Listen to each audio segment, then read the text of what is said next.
नमस्कार दोस्तों, मैं हूँ राज और आप देख रहे हैं हाईवे 33। तो चलें दोस्तों, आज की कहानी के सफ़र पर। दोस्तों, आज की कहानी है दो ट्रक ड्राइवर का, एक सीनियर एक जूनियर। सीनियर का नाम था मुरारी और जूनियर का नाम था दिनेश। एक ट्रांसपोर्ट कंपनी में काम करते थे। ट्रक ड्राइवर थे दोनों को दोनों, लंबी लंबी दूरी का सफ़र करते थे। और ट्रक ड्राइवर अब जो बनता है ना, उन परिस्थितियों के लिए हमेशा तैयार रहता है कि कभी न कभी उनके सामने में जरूर आएगी। ट्रक जो है ना, अच्छा खासा अब चलता हुआ दिखाई देता है, लेकिन कब कुछ हो जाए, ट्रक के साथ में कोई घटना घट जाए, अब कोई इंजन फेल हो जाए, कोई और खराबी आ सकती ट्रक में। आज जो ट्रक ड्राइवर है ना, वो जानते हैं कि हम रोड पर तो चल रहे हैं, कब हमारा ट्रक बंद हो जाए, किस जगह पर बंद हो जाए। और उसके लिए उनका दिमाग जो है ना, प्रिपेयर्ड रहता है कि हाँ, ऐसा घटना मेरे साथ में कहीं भी घट सकती है। कभी कभी तो ऐसे जगह पर ट्रक खराब होती है कि वहाँ पर दूर दूर तक कुछ भी नहीं होता है, ना गांव होता है, ना घर होता है, ना कुछ। अब वहाँ पर ऐसा कुछ दिखाई देता है जहाँ कुछ लोग रहते हों, मदद मिल सके। ऐसी ऐसी जगह पर ट्रक ड्राइवर परेशान नहीं होते हैं, अपना दिमाग ठंडा रखते हैं। उनको पता है कि मुझे क्या करना है। अपने ट्रक के आसपास में ही रहते हैं, अपने ट्रक की रखवाली करते हैं। आज जब मौका मिलता है तो अपना काम भी करते हैं।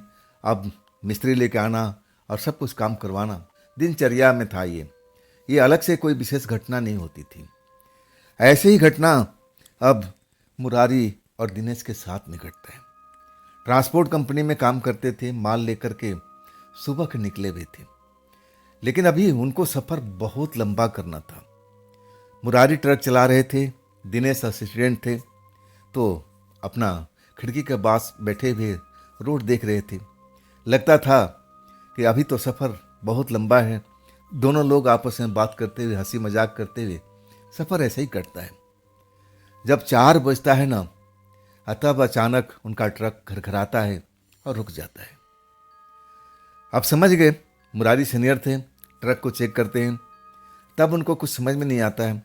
दिनेश भी मदद करते हैं, लेकिन कुछ भी नहीं हो पाता। इंजन काम करना बंद ही कर दिया था। बहुत लोग कोशिश करते हैं, तब ट्रक स्टार्ट नहीं होता तो परेशानी तो होती है ना। एक ऐसे उजाड़ जगह पर थे जहां पर दूर दूर तक बस्ती नहीं थी। हाँ, रोड के किनारे एक चाय का दुकान, नाश्ते पानी का दुकान जरूर था। और वो भी जहां उनका ट्रक खराब हुआ था ना, कम से कम 400-500 मीटर की दूरी पर था। अब एक ही वो जगह थी जहां पर उनको नाश्ता पानी चाय दिन के वक्त में मिल सकता था। अब वहां से जो शहर था, ये 95 घटना है। उस टाइम मोबाइल हुआ नहीं करता था कि जाए कहीं से भी अपने ट्रांसपोर्ट को खबर कर दो। अब उसके लिए एक लंबी दूरी तय करना था, शहर में पहुंचना था, जहां पीसीओ में ट्रंक कॉल करना पड़ेगा अपने मालिक को, मैनेजर को, और तब जाके उनको मदद मिल सकती है। अब 4 बजे से लेकर के 5 बज चुका था, गर्मी का दिन था। अब सोचने लगे कि आज तो कोई मदद हम लोग किसी से ले ही नहीं पाएंगे। इसके लिए तो हमें शहर जाना पड़ेगा, और शहर लंबा दूरी पर था। दोनों आपस में सलाह करते हैं कि नहीं, आज नहीं, आज हम लोग जाएंगे तो ठीक नहीं होगा। एक को ट्रक के पास में रुकना ही पड़ेगा। इधर से तो हम चले जाएंगे और उधर से वापसी के लिए कुछ मिलेगा नहीं, क्योंकि रात हो जाएगी। मुरारी दिनेश आपस में बात करते हैं, फैसला करते हैं कि नहीं, आज हम रुकते हैं यहीं पर और सुबह में कोई जाएगा। मुरारी कहने लगे कि मैं ही चला जाऊंगा, और दिनेश कहने लगे कि मैं चला जाऊंगा। अब आखिरकार मुरारी कहते हैं कि ठीक है, जो भी फैसला करेंगे सुबह में करेंगे, अभी तो हमें यहाँ पर देखना पड़ेगा। चलो दिनेश, जाओ जरा देखो, यहाँ पर एक ढाबा सा दिख रहा है, जाके पता करो वहाँ पर कुछ भोजन वोजन कुछ मिल जाएगा क्या।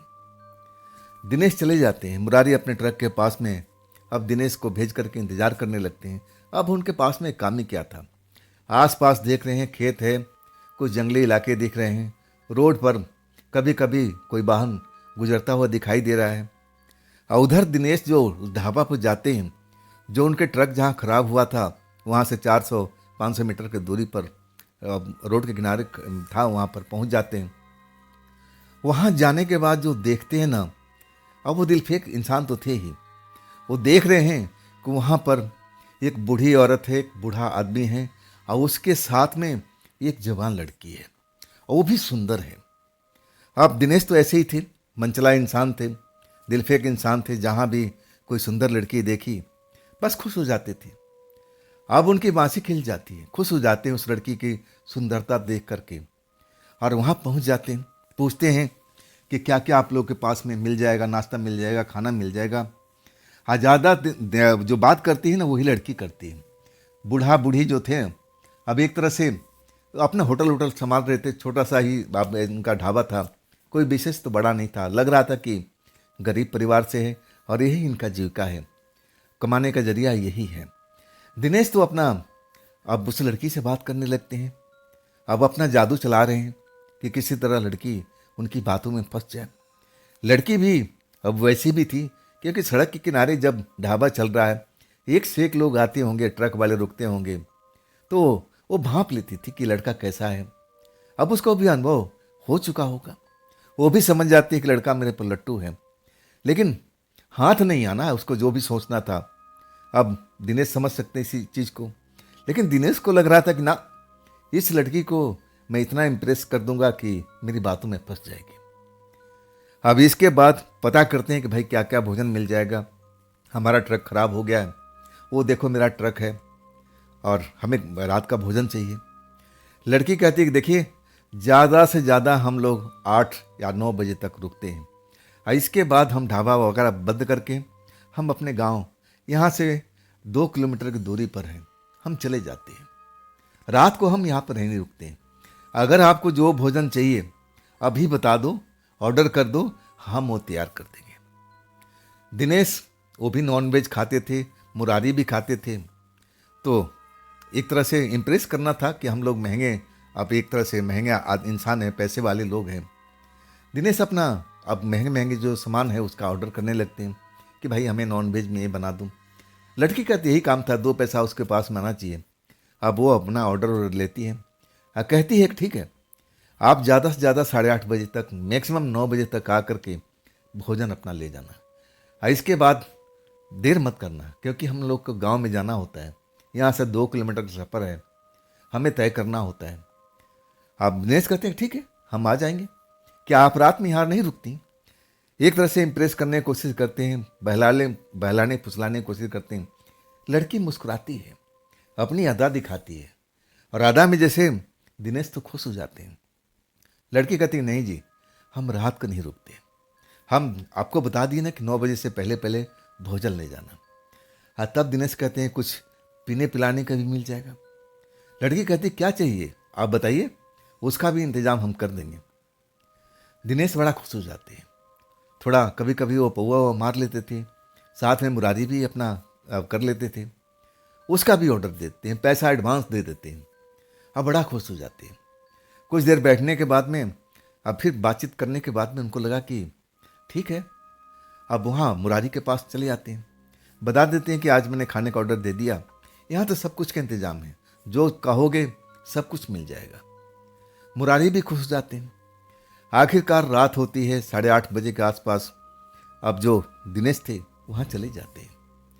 अब उनका सामान जो था पूरा पैक कर दिया गया था, पैसे एडवांस मिल गए थे दुकान वाले को, वो लड़की को, और फिर सामान लेकर के अब दिनेश चलने लगे मुस्कुरा करके। और लड़की भी खुश थी, अच्छी अब उसकी कमाई हो चुकी थी। और तब जब लड़की के पास से गुजरते हैं, तब धीरे से कहते हैं कि आज रात रुक जाओ ना।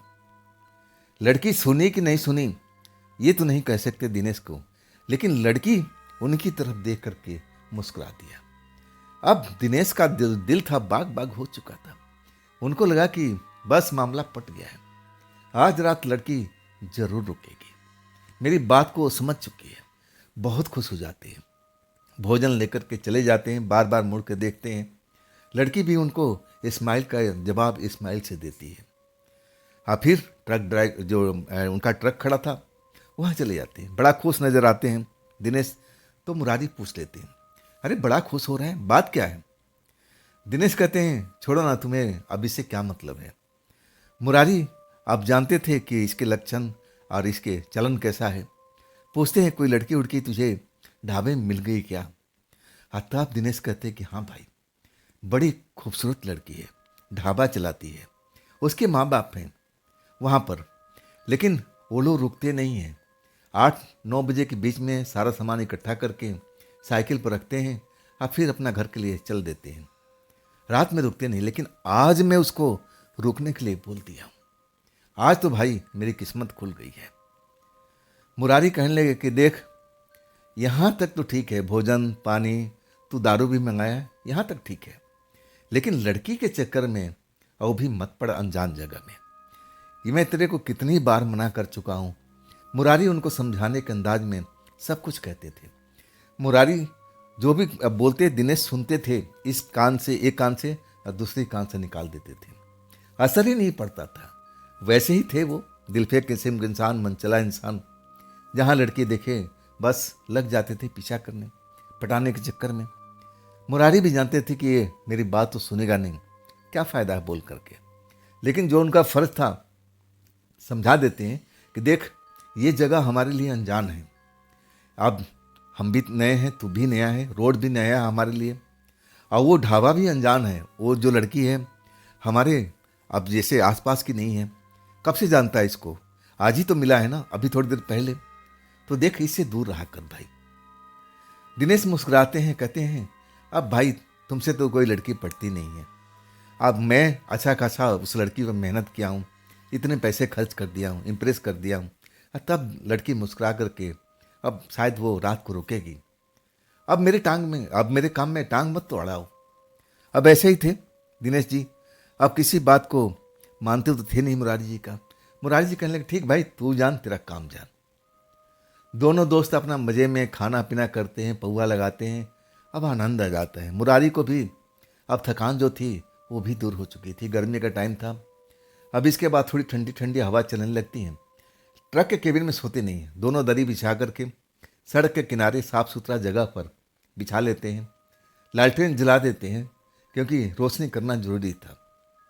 अब इसके बाद में मच्छर उच्छर नहीं थे तो बड़ा चैन की नींद मुरारी जी को आ जाता है। इधर दिनेश जो थे ना, बस देख रहे थे कि कब मुरारी सोए और तब मैं एक चक्कर लगा के आ जाऊं। क्या पता वो लोग सो चुके होंगे ढाबे में। मैं तो लड़की को बोल कर आ चुका हूं, लड़की भी मेरा इंतजार कर रही होगी। लेकिन जब उठते थे ना, मुरारी जी कहते थे कहाँ जा रहा है। आखिरकार कोई ना कोई बहाना बना देते कि मैं बाथरूम से आ रहा हूँ। और इसके बाद मुरारी जी उन पर नज़र रखते थे। नशे में होने के बाद भी अब उन पर नज़र रखते थे। अब इस तरह टाइम निकलता जा रहा था। रात को करीब 11 बज जाता है और तब मुरारी जी खर्राटे भरने लगते हैं। अब दिनेश जी के लिए खुला रास्ता था। अब वो समझ गए कि मुरारी अब इतना जल्दी उठने वाला नहीं है। ऊपर से ड्रिंक किए हुए, भोजन किया हुआ, गहरी नींद तो आएगी। अब तैयार हो जाते हैं। मन ही मन बड़ा खुश हो जाते हैं। एक बार मुरारी जी को देखते हैं, मुरारी जी तो खराटे भर रहे हैं। अब इसके बाद उनका कदम ढाबे की तरफ बढ़ने लगता है। जितना नज़दीक जाते हैं ना, उनके दिल की धड़कन बढ़ती जाती है। उनको लगता है कि आज तो लड़की मेरी बाहों में होगी। मैंने इतना पैसा खर्च किया, मैं तो और उसको देने वाला हूँ, बस एक बार मेरी बाहों में आ जाए। उस ढाबे के जब करीब पहुँचते हैं ना, तो ढाबे में अंधेरा हुआ पड़ा था। अब ऐसा सोचे नहीं थे कितना अंधेरा होगा।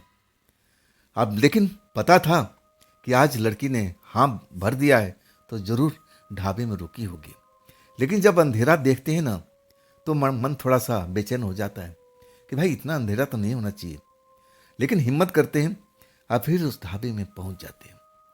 देखते हैं कि जिस जगह पर खाट ओट बिछा हुआ था, तख्त बिछा हुआ था, वो तो है ही, लेकिन जो भी काउंटर सा बना हुआ था जिस पर खाना सब्जी वगैरह चूल्हा वगैरह था, वो सब नहीं था। क्या मतलब कि लड़की चली गई, परिवार चला गया। उनको एक पल तो ऐसा ही लगा था, लड़की ने मेरे साथ में धोखा किया है। मन ही मन दिनेश जी उस लड़की को अब मन ही मन कुछ जली कुटी सुनाने लगे कि मैंने तो इतना इसको इशारा किया था, देखो ना, सब कुछ बातचीत करने के बाद भी वो यहाँ से चली गई। मन उदास हो जाता है। तभी अंदर में अंधेरे में कुछ हलचल होती है। जैसा लगता है कोई परछाई इधर से उधर जा रहा हूँ। जब हलचल देखते हैं ना, तब कहते भाई अंदर तो कोई है, मैं अभी अभी देखा हूँ, कौन हो सकता है। इसके मम्मी पापा तो अगर होते तो इसी खाट पर सोए हुए होते, लेकिन ये खाट, ये तखत ये भी खाली पड़ा हुआ है। सामान भी होना चाहिए था, लेकिन सामान कुछ भी नहीं है। मतलब तो अंदर कौन है? क्या वो लड़की अपने माँ बाप को घर छोड़ करके दोबारा आ गई है क्या? जरूर मेरे प्रेम में पागल होगी, तभी तो आई है। मन ही मन एक बार और खुश हो जाते हैं। अब अंधेरे में देखने की कोशिश करते हैं, लेकिन अभी कोई साफ साफ दिखाई नहीं दे रहा। एक बार उनको लगा था कि इस अंधेरे वाले कमरे में कोई न कोई तो है। अब थोड़ा हिम्मत करते हैं, अब फिर उस कमरे में जहां पर कुछ अब उनको आता जाता हुआ दिखा था, वहां पर आ जाते हैं। लेकिन वहां पर जब आते हैं ना, तो इतनी अंधेरा होता है कि कुछ समझ में नहीं आता। हाँ, बाहर चांद की रोशनी जरूर फैली हुई थी, लेकिन वो रोशनी अंदर तक नहीं आ रही थी। और जब अंदर पहुंचते हैं, आंखें गड़ाकर देखने लगते हैं, लेकिन कोई नजर नहीं आता। आखिरकार उनका मन बेचैन हो जाता है कि ना, यहां तो कोई नहीं है, अब मैं क्या करूं? चलो चलते हैं भाई, लड़की ने धोखा दे दिया। और उस अंधेरे वाले कमरे से जैसे ही बाहर निकलते हैं ना, एक हाथ उनको पकड़ लेता है। अब फुसफुसा के कहती है, आवाज उसी लड़की की है, फुसफुसा के कहती है, अरे मैं तो यहां पर हूं, तुम कहां जा रहे हो? जैसे अब दिनेश जी को जन्नत मिल चुका हो, एकदम खुश हो जाते हैं। अंधेरे कमरे में खड़े हैं, जहां पर लड़की उनकी बाजू पकड़कर अंदर खींच रही थी। तुम कहां जा रहे हो? तुम्हारे लिए तो इस जगह पर मैं रात को आई हूं। आवाज वही था, लेकिन चेहरा मोरा अंधेरा होने की वजह से देख नहीं पाते। फुसफुसा के कहते हैं कि तुम अपने माँ बाप को घर छोड़ के आ गई, यहाँ पर कोई नहीं है ना? लड़की भी फुसफुसा के जवाब देती है कि हाँ, मैं अपने माँ बाप को घर छोड़ के आ गई। मैं तुम्हारे प्यार में थी, मुझे नींद नहीं लग रहा था, मुझे लग रहा था कि तुम आओगे जरूर, आओगे जरूर। अब मैं चली आई तुम्हारे प्यार की वजह से। अब दिनेश जी को क्या था, बड़ा खुश हो चुके थे। उनको लगने लगा कि हाँ, मेरे में अब ऐसा आकर्षण है, ये लड़की मेरे आकर्षण से आ गई है। अब क्या था, अंधेरे से बाहर निकलना चाहते, चलो बाहर चारपाई पर। तब लड़के थी, नहीं नहीं नहीं, बाहर में कोई ना कोई गाड़ी आकर के रुक जाती है, हेडलाइट की रोशनी पड़ती है, बाहर ठीक नहीं है, हम लोग अंधेरे में रहते हैं ना इसी घर में। आखिरकार दिनेश मान जाते हैं, कहते हैं मैं तुम्हें देख नहीं पा रहा हूं। लड़की कहती है कि अरे महसूस करो ना, मैं वही हूं। अब अंधेरा है तो मैं क्या करूं? अब यहां पर मैं दिया बाती तो जला नहीं सकती ना, रोड का मामला है। अब कई ट्रक ड्राइवर हैं जो जानते हैं इधर से गुजरेंगे, अगर हम लोग बाहर में जाएंगे, हेडलाइट की रोशनी पड़ेगा, कोई ना कोई देख देगा, मेरे माँ बाप को बता देगा, मेरी बदनामी हो जाएगी, हम तो अंदर ही ठीक हैं। लड़की कन्विंस कर देती है कि हम अंदर ही सुरक्षित हैं, हमें इसी कमरे में रहना चाहिए और इसी अंधेरे कमरे में प्रेम वगैरह करना चाहिए। दिनेश जी बड़ा खुश हो जाते हैं लड़की को पा करके। अब चेहरा मोहरा तो दिन में देख चुके थे कि कितनी सुंदर लड़की है। अब एक तरह से कामना कर रहे थे, लड़की उनके बाहों में थी। हाँ, रात बड़ा उनका अब रंगीन हो चुका था, बहुत खुश थे। अब इतना खुश थे, उस लड़की के साथ में प्रेम व्यवहार करने लगे। लड़की भी उनके साथ में मीठी मीठी बातें, प्रेम व्यवहार सब कुछ चलने लगा था। ऐसा लग रहा था कि दिनेश जी मन में सोच रहे थे कि ये रात खत्म ना हो, ऐसी ही रात हमेशा चलती रहे। इस लड़की के साथ में इसी अंधेरे घर में मैं बैठा रहूं, इसके साथ प्रेम करता रहूं, बातें करता रहूं, ऐसे ही मुझे चाहिए। और इधर जो मुरारी थे ना, मस्त नींद में सोए हुए थे। अब ये बेपरवाह थे, ऊपर से ड्रिंक किए हुए थे, खाना पीना जब भोजन पूरा हो जाता है तो नींद तो आती है, मस्त नींद आई थी। लेकिन जब एक चीख सुनाई देती है, वो भी एक बार नहीं, लगातार जब चीख सुनाई देती है और वो भी दिनेश की आवाज़ की, तब उनकी नींद खुल जाती है। अपने बगल में देखते हैं जहाँ दिनेश सोया हुआ था, दिनेश तो है नहीं, और वो चीख जो है लगातार कानों में पड़ रही है, जैसे उनका नाम लेकर के दिनेश आवाज़ लगा रहे हैं कि मुरारी भाई जल्दी आओ, मेरी जान बचाओ, मेरी जान बचाओ। मुरारी अपने आसपास में देखते हैं, भाई आवाज़ तो दिनेश की लग रही है, लेकिन दिनेश मेरे बगल में सोया हुआ था, ये गया कहाँ? तब उनका ध्यान अब उस जगह पर आता है जहाँ आवाज़ वो सुनाई देती है। अरे ये तो वही ढाबा है, ये ढाबा में क्या करने गया भाई? अच्छा, ये लड़की के चक्कर में पड़ गया है। और मैं जब सो गया तब ये शायद ढाबे में पहुंच गया। अब ये चिल्ला क्यों रहा है? ये इतनी दर्दनाक चिल्लाहट इसकी क्यों है? अब एक तरह से जब चीख चिल्लाहट दिनेश जी को सुनाई देने लगा तो वो भी खौफ में हो गए कि क्या हो गया भाई, क्या अब उसके घर वालों ने पकड़ लिया है, कहीं उसके साथ पिटाई हो रहा है। डर गए थे, लेकिन हिम्मत करते हैं कि चलो अब देखते हैं दिनेश के साथ में क्या हुआ, कहीं कोई बड़ा गलती तो नहीं कर दिया। अब तो जानते थे कि लड़की मामला है, अगर उसके परिवार वालों ने पकड़ लिया हुआ तो लेने के देने पड़ेगा, लेकिन हिम्मत करते हैं क्योंकि दोस्त है, साथी है, अब एक तरह से मदद तो करना ही पड़ेगा, चल के देखना चाहिए। अब वहाँ से ढाबे के ओर चलते हैं। जब आधा रास्ता में पहुँचते हैं ना, तो जो चिल्लाहट होती है ना, वो रुक जाती है, बिल्कुल शांत हो जाता है। लगता है अब मुरारी जी को कि अब दिनेश क्यों नहीं चिल्ला रहा है, क्या हो गया इसके साथ में। तेजी कदम से निकालते हैं और जब उस ढाबा पहुँचते हैं, चांद की रोशनी में देखते हैं तो चारपाई बिछी हुई है, कोई नहीं उस पर, तखत लगा हुआ है, कोई नहीं उस पर, जो काउंटर बना हुआ था वो भी खाली पड़ा हुआ है। मतलब ये दिनेश है कहाँ? पीछे का जो कमरा था वो भी खुला हुआ, किसी में दरवाज़ा नहीं था, वो तो रोड का टेम्परेरी ढाबा ऐसा ही होता है। पीछे का एक झोपड़ी रुमा कमरा था और वो भी उसमें दरवाज़ा नहीं था, उसमें अंधेरा था। अब लगने लगा कि कहीं मेरा दिनेश इसमें तो नहीं है। दिनेश को आवाज़ लगाने लगे, मुरारी, दिनेश, दिनेश तुम कहाँ हो? दिनेश का कोई आवाज़, कोई जवाब अब मिल नहीं रहा था। आज जो मुरारी थे, अब जितना उनके में ताकत थी, जोर जोर से चिल्ला रहे थे कि दिनेश तुम कहाँ पर हो, मैंने तुम्हारी चीखें सुनी हैं, क्या हुआ तुम्हारे साथ में, तुम यहाँ हो तो मुझे बताओ ना, मैं तुम्हारी मदद करने के लिए आया हूँ, बात क्या हुई है, कहाँ पर हो तुम? लेकिन दिनेश कुछ बोल नहीं रहे। ऐसा लग रहा है कि बिल्कुल मामला शांत हो गया है, अब वहाँ पर कोई है ही नहीं। लेकिन जानते थे मुरारी, सब अब चीखे अपने कानों से सुने थे और उनको लगा कि दिनेश ऐसे चीख नहीं सकता, जरूर उसके साथ में कोई न कोई हादसा हुआ है और तभी वो चीखे मार रहा था, मदद के लिए मुझे आवाज़ दे रहा था। लेकिन यहाँ आने के बाद में वो ना तो उसकी चीखें सुनाई दे रही है और ना अब दिनेश दिखाई दे रहा है। आखिर ये लोग, अब दिनेश है कहाँ पर? अंधेरे कमरे में बस देखना बाकी था। और जैसे ही अंदर जाते हैं ना, तो अंदर तो कुछ दिखाई नहीं दे रहा है, इतना घना अंधेरा था उसमें। और वो आवाज़ लगाते हैं, दिनेश, दिनेश क्या तुम यहाँ पर हो, क्या तुम उस लड़के के साथ में हो? लेकिन दिनेश कोई भी जवाब, कोई भी आवाज़ मुरारी को नहीं दे रहे थे। अब एक तरह से मुरारी, अब उनके पास में उस टाइम कोई रोशनी का इंतजाम नहीं था, टॉर्च वगैरह सब जो था ट्रक में, और जल्दीबाजी में आ चुके थे। जल्दीबाजी में आने के कारण से टॉर्च वगैरह कुछ भी नहीं लाए थे, अंधेरे में देख नहीं सकते थे, ना तो उनके उस वक्त में कोई माचिस दिया सलाई भी नहीं था जिसे रोशनी कर लें, तिल्ली जला करके देख लें कि अंदर का माहौल क्या है, अंदर हो क्या रहा है। कुछ भी नहीं दिखाई देता है। अंदर तो आ जाते हैं, दिनेश दिनेश चिल्लाते हैं, लेकिन दिनेश आवाज़ नहीं देते हैं। तब आप सोचने लगते हैं कि मैं अब ट्रक में चलता हूँ और कोई अपना टॉर्च लेके आता हूँ, तब मैं इस घर में देखूंगा कि आखिर दिनेश के साथ में हुआ कहाँ, दिनेश है कहाँ, कहाँ गया।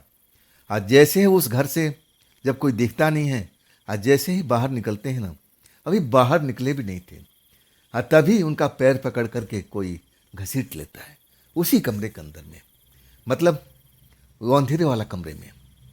अब एक तरह से वो भी गिर जाते हैं, और जब गिरते हैं तो उनकी चीखें भी निकलने लगती हैं, चिल्लाने लगते हैं, कौन हो तुम, कौन हो तुम। तभी एक फुसफुसाहट उनके कानों में सुनाई पड़ती है, अगर तू अपने दोस्त को जिंदा देखना चाहता है तो शांत पड़ा रहा, एक लफ्ज भी अब तुम चीखेगा नहीं, चिल्लाएगा नहीं, और मैं सुबह में तेरे दोस्त को बिल्कुल जिंदा छोड़ दूंगी। लड़की की आवाज़ आती है। आवाज़ लड़की की थी, लेकिन इतनी भारी, और जैसे आवाज़ रुक रुक के आ रही थी।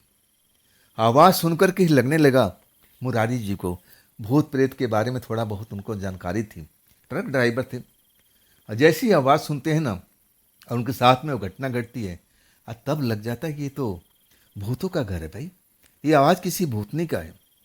क्या ये भूतों के चक्कर में दिनेश पड़ चुका है? खौफ में भर जाते हैं। और वो भी कभी आमना सामना किसी भूत प्रेत से अभी तक नहीं हुआ था मुरारी जी को। लेकिन आवाज़ सुनने के बाद, फुसफुसाहट सुनने के बाद उनकी भी हिम्मत जवाब दे जाती है। डर जाते हैं खौफ में, एक तो गिरे हुए, चोट भी लगी हुई। कहते हैं, आप कौन हैं? आप कौन हैं? अब मेरे साथी के साथ में आप क्या कर रही हैं डरे हुए? तब वो लड़की वैसी आवाज़ में जवाब देती है कि देख, ये लड़का है मेरे साथ में प्रेम करने के आया था, लेकिन अब मैं इसके साथ में प्रेम कर रही है तो ये चिल्ला रहा है, भागने की कोशिश कर रहा था। अब मैं इसको रोकना चाहती हूँ कि तू मेरे साथ में प्रेम कर जिसके लिए तू आया था, लेकिन ये अब इतना डर चुका था, खौफ में हो चुका था, भागना चाहता था। तब मैंने इसको अपने अब यहाँ पर मैंने दबा कर रखा हुआ, बेहोश कर दिया है, लेकिन अभी जिंदा है। अगर तुम चाहोगे तो ये जिंदा रहेगा। तुम बस इतना ही काम करो कि तुम यहाँ पर शांति से अब निकल जाओ और जाके बाहर इंतज़ार करो सुबह होने तक। मैं तुमसे वादा करती हूँ कि इसके साथ मैं कुछ गलत नहीं करूँगी, मैं इसको जान से नहीं मारूंगी। मैं इतना तुमसे वादा करती हूँ, लेकिन तुम चीखोगे नहीं, चिल्लाओगे नहीं, शोर नहीं मचाओगे। अगर तुम शोर मचाओगे तो ये जो हाल इसके साथ में हो रहा है तुम्हारे साथ भी कर दूंगी, और इस जगह से तुम दूर भी नहीं जा सकते हो। रहना होगा तुम्हें यहीं पर। ये नहीं कि तुम यहाँ से निकल करके तुम अपने ट्रक के पास पहुँच जाओ, किसी के मदद बुलाने के लिए पहुँच जाओ, ऐसा भी नहीं होगा। लड़की इतना उनको डराती है, धमकाती है, और आखिरकार मुरारी जी को मानना ही पड़ता है। और डरते हुए कहते हैं कि ठीक है, मुझे आपकी सबकी जो बात आपने बोला है मुझे मंजूर है, लेकिन मेरे दोस्त के साथ में कुछ नहीं होना चाहिए, ना मेरे साथ में होना चाहिए। तब वो लड़की अब दिखाई तो देती नहीं, अभी तक मुरारी जो थे उस लड़की को देख नहीं पाते, इतना अंधेरा उस कमरे में होता है। ये सब बात अंधेरे में हो रही है। अब आवाज़ सुनाई पड़ती है और आखिरकार मुरारी जी वही सब बात कहते हैं कि आप मेरे दोस्त को जिंदा छोड़ दीजिएगा, मारिएगा नहीं, ना मुझे भी आप मारने की कोशिश कीजिएगा। लड़की उनको हाँ बोलती है कि हाँ, तुम मेरी बात मानोगे तब ना तुम्हारे साथ में कुछ होगा, ना तुम्हारे दोस्त के साथ में होगा। अब मुरारी जी के पास में कोई तीसरा ऑप्शन नहीं था। अगर उसका बात को नहीं मानते हैं तो उनको दोस्त को पहले मारेगी, और फिर मुरारी जी के साथ में कुछ हो सकता है। डर चुके थे और तब वो बिल्कुल शांत हो गए थे।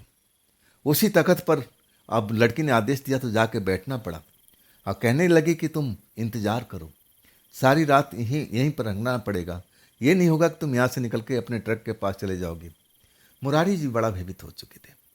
अब इसके बाद उस कमरे में अलग अलग किस्म की आवाज़ सुनाई देने लगी, जैसे कोई जानवर गुर्रा रहा हो। किस्म किस्म की आवाज़ें गुर्राहट के सुनाई दे रही है, और लेकिन दिनेश की कोई चीख सुनाई नहीं दे रही थी। डरे हुई हालत में थे मुरारी जी, इतना डरे हुए थे, पसीना छूट रहा था और लग रहा था कि अब उनके साथ कुछ बुरा ना हो जाए, हृदय गति रुक न जाए। इतनी डरावनी डरावनी उस कमरे से आवाज़ आती है। अब फिर उनके साथ में जो होता है ना, वो बिल्कुल समझ ही नहीं पाते। अचानक एक काला साया बाहर की साइड से आता है, और देखने में चांद की रोशनी में जब देखते हैं उसकी आंखें चमक रही होती है, और सर के बाल बड़े बड़े लगने, अब ऐसा लगता है कि कोई औरत ही है। लेकिन जैसे ही अब आंखों में आंखें मिलती है, और फिर ये अपना सूद बुद्ध जैसे खो देते हैं। जैसे ही आंखों में आंखें मिलती है मुरारी जी की कि मैं देखूं ये क्या चीज़ है, ये क्या चीज़ है जो देखने में अजीब सा लग रहा है। तब जैसे ही आंखें टकराती हैं आंखों से, सुध बुध खो बैठते हैं। ना जाने क्या जादू होता है। अब इसके बाद में उनको भी होश नहीं होता है। उसी तख्त पर अब वे बेहोशी की हालत में पड़ जाते हैं।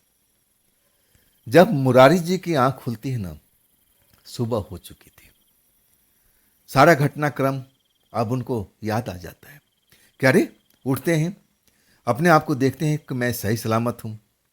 आखिरकार उठते हैं और उस कमरे में देखते हैं जो रात के टाइम में बिल्कुल अंधेरा हुआ पड़ा था। उस कमरे में देखते हैं अब वो सुबह का रोशनी उसमें फैली हुई थी, अंधेरा तो बिल्कुल नहीं था। उस कमरे में सारे चारों तरफ देखते हैं, लेकिन दिनेश का कोई अता पता नहीं था। डर जाते हैं, खौफ में भर जाते हैं कि क्या वो चुड़ैल या वो प्रेतात्मा या पिशाचनी दिनेश को गायब कर दिया, क्या उसको खा गई, मार के खा गई। ऐसा ही महसूस हुआ था मुरारी जी को। रोने लगे। तब देखते हैं कि उनके भी कपड़े अलग से हैं, मतलब जिस हिसाब से कपड़े पहनते हैं वैसा कपड़ा उनके शरीर पर नहीं था। यस्त व्यस्त उनका भी कपड़ा, उल्टे सीधे, जैसे किसी ने उनको अब कपड़ा उतार चुका हो और फिर अपने ढंग से कपड़ा पहनाने की कोशिश किया हो। जो बटन जहाँ लगना चाहिए वहाँ था नहीं। अपने कपड़े को देखते हैं और उस पर अब एक तरह से सख्त होना ही है कि मेरे साथ में क्या हुआ, मेरे साथ में क्या हुआ। उधर दिनेश गायब थे, दिनेश का कोई पता नहीं था। जब देख लेते हैं दिनेश जी उस कमरे में नहीं हैं, रोने लगते हैं कि आखिर वो प्रेतनी मेरे दोस्त को खा गई, मार के खा गई। वहाँ से भागते हैं कि चलो अब सुबह तो हो गई है, अब मैं क्या करूँ, अब मैं क्या करूँ। ट्रक के पास अब पहुँच जाते हैं, लेकिन जैसे ही ट्रक के पास पहुँचते हैं, आज जिस जगह पर दोनों लोग सोए हुए थे, जहाँ पर दिनेश जी और मुरारी सोए हुए थे, और उसी दरी पर, उसी चटाई पर देखते हैं कि दिनेश जी मस्त नींद सो रहे हैं। एकदम सांसें उनकी चल रही है, मतलब देखने से लग रहा है कि कहीं से मरे हुए नहीं हैं। ये दिनेश ये अब इस ढाबे से यहाँ तक कैसे आ गया। दिनेश को उठाते हैं और दिनेश बड़ी मुश्किल से आंखें खोलते हैं और वो भी भयभीत हो जाते हैं। जब दोनों लोगों की आंखें मिलती हैं, दोनों लोग अब एक तरह से एक दूसरे को देखते हैं। मुरारी कहते हैं तेरे साथ में क्या हुआ था, तू चीख चिल्ला रहा था, बात क्या हुई थी। दिनेश भी खौफ में थे, कहने लगे भाई बहुत बड़ी गलती हो गई, बहुत बड़ी गलती हो गई। दिनेश भी डरे हुए थे और मुरारी पूछने लगे तेरे साथ में एक्चुअल में हुआ क्या था, क्या तू मेरे सोने के बाद में उस ढाबे में गया था। दिनेश अपनी कहानी बता देते हैं, डरी हुई हालत में थे, छिपाना नहीं चाहते थे। और कहने लगे कि भाई मैं तेरा सोने का इंतज़ार कर रहा था कि कब तू सोए ताकि मैं ढाबे में चला जाऊं जहां पर लड़की मेरा इंतज़ार कर रही है। जब तुम सो जाते हो ना, तब मैं उस ढाबे में जाता हूं, पूरा अंधेरा होता है। मुझे तो एक बार लगता है कि वो लड़की अपने परिवार के साथ चली गई है। वो तख्त भी खाली था, वो चारपाई भी खाली थी, काउंटर भी खाली था, लेकिन एक कमरा था, शायद उसमें मैं कुछ परछाई चलती हुई देखी। तब मुझे थोड़ा सा अनुमान लगा कि कहीं लड़की उसके अंदर तो नहीं है। मैं जब जाता हूँ पूरी बात वो बताते हैं जो उनको साथ में घटती है। तब मुरारी कहते हैं उसके बाद क्या हुआ, जब लड़की तेरे से प्रेम करने लगी तो तू चीखने चिल्लाने क्यों लगा, बात क्या हुई थी। तब दिनेश कहते हैं कि भाई मैं चीखने चिल्लाने इसलिए लगा कि जब मैं उसका असली चेहरा देखता हूँ, जब देखता हूँ कि वो चेहरा उसका चमकने लगता है, आप बिल्कुल उसकी आंखें लाल लाल जैसे उसमें से रोशनी निकलने लगती है, और तब मैं खौफ में भर जाता हूँ। मैं पूछता हूँ कि तुम्हारी आंखें क्यों चमक रही है, ये तुम्हारे चेहरे पर अचानक चमक कैसे आ गई। तब वो चीखती है और कहती है अभी तक तूने पहचाना नहीं कि मैं कौन हूँ, मैं एक प्रेत आत्मा हूँ। इसके बाद तो मैं भयभीत हो जाता हूँ। मुझे तो लगा कि वही ढाबे वाली लड़की है, लेकिन वो ढाबे वाली लड़की नहीं थी, उसकी जगह पर एक प्रेतात्मा आ गई थी और वो मेरा इंतजार कर रही थी। जैसे मैं आऊं और अपना शिकार बना लिया, वैसे ही मेरे साथ में हुआ था। इसके बाद मैं चीखने लगा, चिल्लाने लगा, वहाँ से भागने लगा। तुम्हें कितनी बार आवाज़ लगाया, शायद मेरी आवाज़ तुम तक नहीं पहुँची, इसलिए तुम आ नहीं पाए। तब मुरारी कहते हैं आवाज़ आई थी, अब मैं वही आवाज़ सुन करके उस ढाबे में गया था, मुझे भी वहाँ तू नज़र नहीं आया। जब मैं अंधेरे कमरे में जाता हूँ ना, वहाँ कुछ दिखाई नहीं देता है, तो मुझे लगा कि टॉर्च लेकर आना चाहिए था। जैसे जाने को होता हूँ, अचानक किसी ने मेरा पैर खींच लेता है, औंधे में मैं गिर जाता हूँ। फिर फुसफुसाहट सुनाई पड़ती है और फुसफुसाहट कहती है कि तेरा साथी यहीं पर है, मैं उसके साथ प्रेम करती हूँ। जो बाकी बात हुई थी सब कुछ बता देते हैं, और उनके साथ क्या हुआ था मुरारी जी उनको पता ही नहीं था। मतलब दोनों के दोनों लोग उस जगह पर शायद कोई दूसरी प्रेतात्मा आ चुकी थी जो मुरारी जी के साथ में ऐसा कुछ व्यवहार किया था, और दिनेश के साथ में एक दूसरी प्रेत आत्मा थी, क्योंकि वहाँ पर दो प्रेतात्माएं, एक तो दिनेश के साथ में थी अंदर कमरे में, और एक मुरारी जो तख्त में बैठे थे वो प्रेतात्मा बाहर से आई थी। जैसे ही मुरारी की नज़रें आपस में मिलती हैं और फिर मुरारी जी सब कुछ भूल जाते हैं, होश हवास खो बैठते हैं। और सुबह में उठते हैं तो उनको भी लगता है कि मेरे साथ में कुछ ना कुछ तो हुआ है। लेकिन पहला जानकारी दिनेश को लेना चाहिए और वही सब कुछ पता करते हैं। जब दिनेश सही सलामत है तब ईश्वर को धन्यवाद करते हैं कि जो भी हमारे साथ में हुआ, कम से कम दिनेश की जान तो बच गई। आखिर वो कौन थी और कैसे दिनेश शिकार बन गए? दिनेश को क्या उस लड़की के ऊपर विश्वास करना चाहिए था? जो लड़की मुस्कुरा दिया और दिनेश समझ गए कि हाँ, वो लड़की मेरे प्यार में पागल हो गई है और ढाबे में रात को रुकेगी। दिनेश की सबसे बड़ी गलती थी कि उस लड़की की उस अंदाज पर विश्वास कर लिए। वो लड़की तो अब ट्रक ड्राइवर के साथ में मुस्कुरा के बात करती थी, उसका काम यही था, अपना धंधा पानी चला रही, ढाबा चला रही है, वो किसी के साथ झगड़ा तो नहीं कर सकती। मुस्कुरा के अब आप हर किसी की जवाब देती थी। लेकिन गलतफहमी दिनेश को हुआ था। उन्होंने समझा कि लड़की मुस्कुरा दिया इसका मतलब राजी हो गई। हाँ, वो शिकार बन चुके थे। वो लड़की तो नहीं आई थी, लेकिन प्रेतात्मा जो आसपास में कहीं होगी, अब वो समझ गई कि अब तो शिकार मुझे मिल गया है। एक नहीं, दो दो शिकार मिला हुआ था। एक मुरारी जी भी बन चुके थे। अब इसके बाद दोनों लोग डर जाते हैं। ढाबा खुल जाता है। ढाबा अब जाने को कोई भी नहीं सोचता। ना तो दिनेश उस ढाबा पर जाते हैं और ना मुरारी जाते हैं। इतना लोग भयभीत हो जाते हैं। आखिरकार मुरारी ही जाते हैं मदद लेने के लिए। अब कोई ट्रक को रुकवाते हैं हेल्प लेकर के, और फिर वो शहर में निकलते हैं। अपने मालिक को, मैनेजर को, ट्रांसपोर्ट के मालिक को अब खबर करते हैं कि हमारे ट्रक यहाँ पर ख़राब है, जल्द से जल्द मिस्त्री भेज दीजिए। लेकिन जो घटना घटी थी उसके बारे में कोई जिक्र नहीं करते हैं। अब इसके बाद मदद आता है। उसी शाम को ट्रक उनका रिपेयर होता है और तब उस ढाबे की तरफ से अपना ट्रक चला के दोनों लोग निकलने लगते हैं। और तब देखते हैं कि वही लड़की ढाबा चला रही है, वही खूबसूरत लड़की, और उसके जो माता पिता हैं चारपाई पर बैठे हुए हैं, सब्जी काट रहे हैं। और एक तरह से दिनेश जी उस लड़की को देख रहे थे कि ये लड़की क्या प्रेतात्मा बन सकती है? नहीं नहीं नहीं, इतनी सुंदर लड़की कभी भी प्रेतात्मा नहीं बन सकती। मैं धोखा खा गया था। लड़की तो अपने घर पर चली गई होगी। हाँ, मैं अब उसको समझ करके इस जगह पर आकर के मैं फंस चुका। अब मेरी वजह से मुरारी भी फंस चुके थे। लेकिन शुक्र था कि दोनों का जान बच गई थी। जो भी प्रेतात्मा थी अब उनको मारना चाहती तो कभी को मार सकती थी, लेकिन उनकी दोनों का जान बख्श दिया जाता है। तो दोस्तों, ये थी आज की कहानी मुरारी जी की भेजी हुई। ये कहानी आपको कैसी लगी कमेंट में ज़रूर जवाब दीजिएगा। दोस्तों, ये भी चैनल आप ही का है, तो इसको भी अपना प्यार दीजिए, लाइक कीजिए, सब्सक्राइब कीजिए, शेयर कीजिए और हाइप वाले बटन को ज़रूर दबाइएगा। और हाँ दोस्तों, अगर आपके पास भी ऐसी कोई घटना है, कहानी है जो आप मुझे भेजना चाहते हो, तो आप मुझे इंस्टाग्राम पर, मेरे व्हाट्सएप नंबर पर, मेरी मेल आईडी पर अपनी कहानी को आप मुझे शेयर कर सकते हैं। तो दोस्तों, फिर हम मिलते हैं कल की रात इसी चैनल पर, इसी टाइम पर। आप लोग अपना ख्याल रखिएगा। नमस्कार।